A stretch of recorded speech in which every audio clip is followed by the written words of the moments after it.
We're going to look at 1 Thessalonians chapter 5, and then we're going to look at the first couple of verses. The Bible says in the last days there will be doctrines of devils in 1 Timothy chapter 4, And the Bible says that we are not to be ignorant of Satan's devices, as 2 Corinthians chapter 2.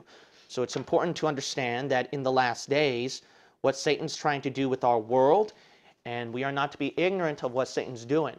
So you see that it's so crazy, current events, on what's going on.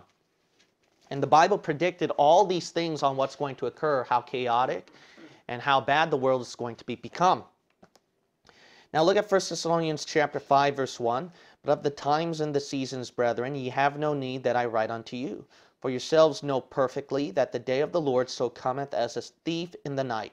For when they shall say, so when people say, notice, peace and safety, what does the Bible say? Then sudden destruction cometh upon them, as travail upon a woman with child, and they shall not escape. The Bible warns that when people proclaim peace, there will be destruction.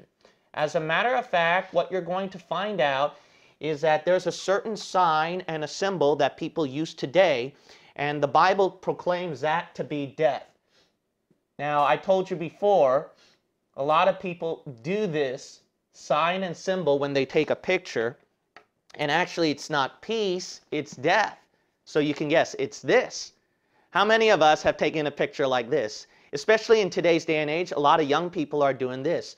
Now, you might be surprised and you might go, what? You're crazy, actually. How can that represent death? Well, the Bible's going to show you actually that this finger, these two fingers, how it's mostly used throughout history. You got to understand that throughout history, these two fingers are used quite often for destruction, for death. It's not actually peace. So we're going to look at one example right here. Let's look at Nimrod, the book of Genesis. The book of Genesis, chapter 10. Genesis chapter 10. What do you mean Nimrod? He uses those two fingers. And the Bible says that Nimrod, there is only one verse about Nimrod, or one passage that talks about Nimrod in Genesis chapter 10. And Nimrod, he is known, all we know about him in the Bible is that he is a hunter. The Bible says that he is a hunter. If you study ancient history about Nimrod, he is infamously known for creating most of the modern religions today and a lot of pagan idolatry today. In fact, when you have the image of the Virgin Mary, and if you study history, secular historians will admit this too. The adoration of the Virgin Mary comes from paganism. There's no doubt. It comes from pagan religion where Roman goddess Venus, as well as the god of the Ephesians Diana, a lot of female deities. If you doubt me, then all you have to do is look at a lot of Indian idols, Asian idols, a lot of ancient idols, and you'll see an image of a mother with a child. That child is Tammuz, and the mother is Semiramis. Semiramis. Now, Semiramis, she actually married Nimrod. So Nimrod and Semiramis are the primary origins of all of paganism today. The Bible called him a hunter. Why is that? Because he really is a mighty spiritual hunter. And hunter, as you might notice throughout the Bible, hunting is not a positive connotation. It's mostly negative throughout the Bible. Hunting for the souls of men. Hunting to destroy a person. For example, Esau was a hunter.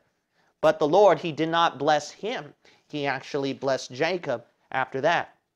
If you look at throughout the book of Psalms and the major prophets, it talks about the enemies of the Lord hunting after the Jews. And they are represented as a negative connotation. But look at Genesis chapter 10, verse 8. And Cush begat Nimrod. He began to be a mighty one in the earth. Ancient history records him as a successful ruler and king. He is most likely the one who started the Tower of Babel. It's no wonder the Lord ruined it, the Tower of Babel, because he could have been that one world ruler, that Antichrist. But the Lord knows that it's not time. Verse 9, he was a mighty hunter before the Lord. Wherefore it is said, even as Nimrod, the mighty hunter, notice, before the Lord. So you'll notice right here, this is not just a physical hunting, it's something spiritual before the Lord. The Lord was seeing something else he was hunting spiritually. And in fact, what would make sense is that he was a hunter of souls because he was the origin for all of the pagan religions today. So what do hunters do when they hunt for animals during those times? They use these 3 fingers, right? And primarily these 2 and these fingers, and then they hold an arrow and a bow. And that's how they kill and hunt their prey. But there is one primary religion also that does those fingers. And you can guess, if he was the one, if this is where Catholicism came from, it would be no surprise you would see the Pope and a lot of Catholics and priests occasionally using this as a symbol of what? Peace. But the Bible foretold you that when people proclaim peace, that it's destruction. Now we're going to look at Revelation chapter 6. Revelation chapter 6. The Bible forewarns you about this. Look at Revelation chapter 6. That's why you've got to avoid the Pope. You got to avoid the Catholic Church. Why? Because the Bible says that in the end times, the Pope and this particular religion, the Catholic Church, they will be the ones who will dominate the world, and they will be the ones who will bring in destruction. Here comes the Antichrist or Pope. Now, a lot of people have different theories that the Antichrist, that he's not actually the white Pope, such as Pope Francis today, but more as a black Pope, the Jesuit general.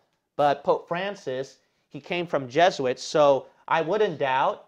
What I particularly lean towards is that I really believe that if the Antichrist is going to come out, that he's somehow going to be a white Pope and a black Pope somehow combined. If we had it successful with Pope Francis, if you give it enough time in the future, that wouldn't be a surprise.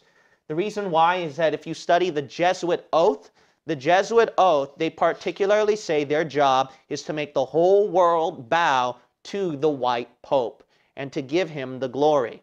And then if you study a lot of the sources concerning the Jesuit general, aka the Black Pope, you'll find out that he is a very powerful figure controlling of a lot of things. If people out there are conspiracy buffs, what you're going to find out is a lot of the Illuminati elites, Masons, Rothschilds, and Jewish elites, a lot of it was instigated and run by the Pope's control. Now, I'm not saying that the Jesuit general, he's cleanly controlling everybody. In my opinion, when you study all of this, I think a lot of it can be independent by themselves, or it can also be joining together with the Pope. So it's very complicated. So I don't get into specifics, because then you'll go to La La Land and you'll say some crazy stuff, which you find on YouTube and Google. And I'm not that type of person. If I'm going to give explanation or a belief, I'm going to do it by credible sources. So anyways, basically, the Pope is going to be the Antichrist. Let's look at Revelation chapter 6 and verse 1. And I saw when the Lamb opened one of the seals, and I heard as it were the noise of thunder, one of the 4 beasts saying, "Come and see." And I saw, and behold, what color is this horse? A white horse. The Pope, he's dressed in white, yes. Let's keep reading. And he that sat on him and he that sat on him had a what? Bow. He had a bow. If you look at the Pope's staff is like a bow.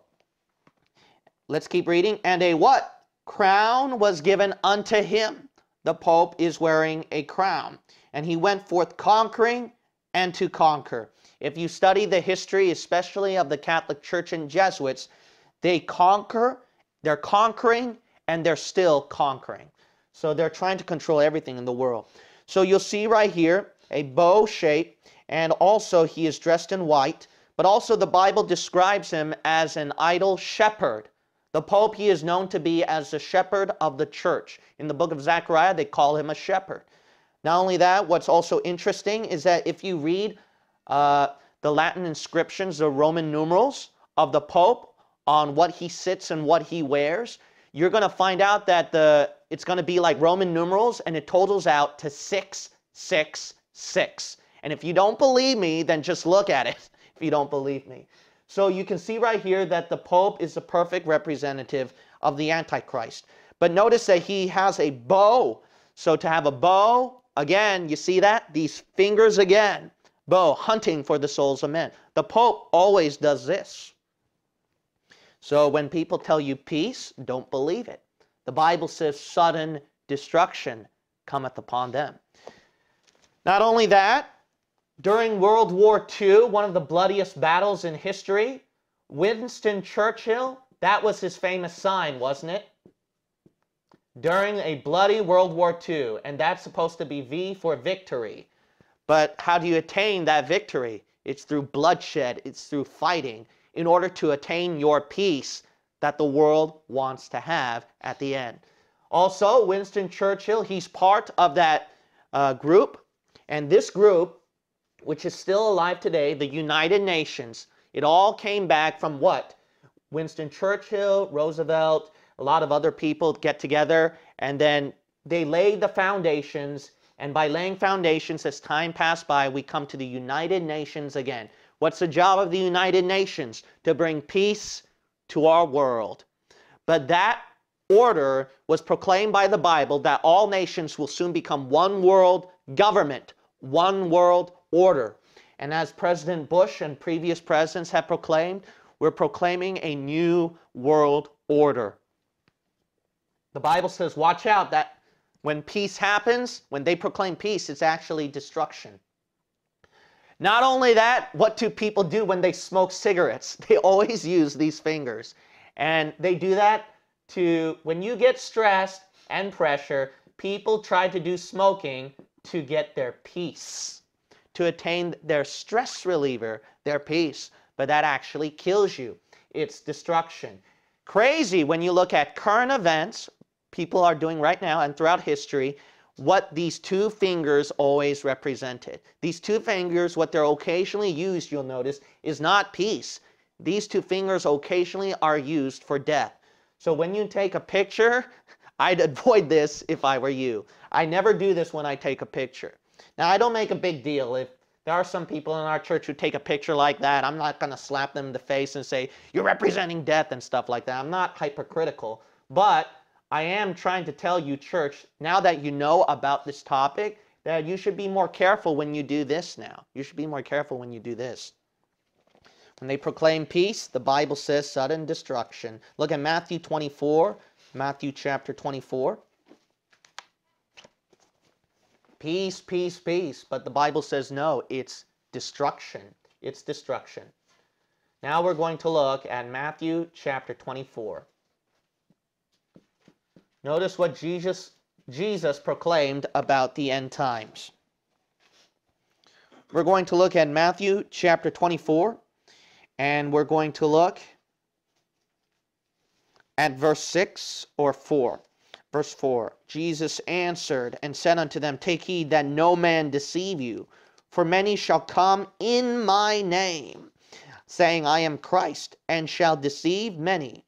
And ye shall hear of wars and rumors of wars.